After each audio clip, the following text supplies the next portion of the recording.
Here on Guatemala's Pacific coast, banana workers meet to talk about alleged labor violations. Geraldo Mina says he was fired and blacklisted for complaining about missing wages. He wants local workers to form an association to help protect their rights.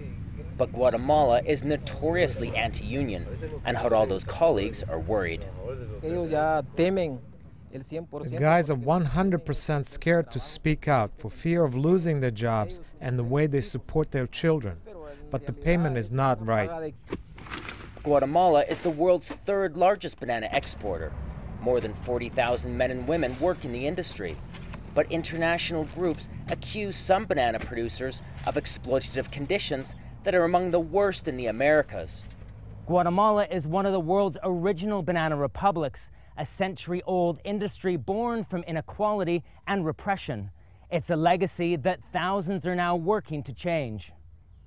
Over on the country's Caribbean coast, banana workers' unions have won important advances. But a wave of violence accompanied the changes, leading Guatemala to become known as one of the most dangerous countries for trade unionists. Since 2007, 12 of our union leaders have been assassinated. Before that, our executive committee was kidnapped and forced to resign from Del Monte and renounce our union. They're still living in exile. Now, Guerra's worried the workers he represents might lose their jobs as banana producers move to the Pacific coast, where labor is cheaper. He and others say the key to stopping the loss is to equalize salaries through unionizing workers on the Pacific. The association, representing 80% of banana growers, says they're not opposed to workers forming unions, but they told Al Jazeera it's simply not necessary. We offer salaries way above the minimum wage to workers from various regions of Guatemala.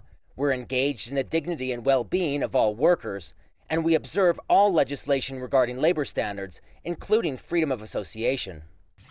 If that's the case, then Geraldo Minas says he and his neighbors should be able to organize and negotiate without fear of retribution.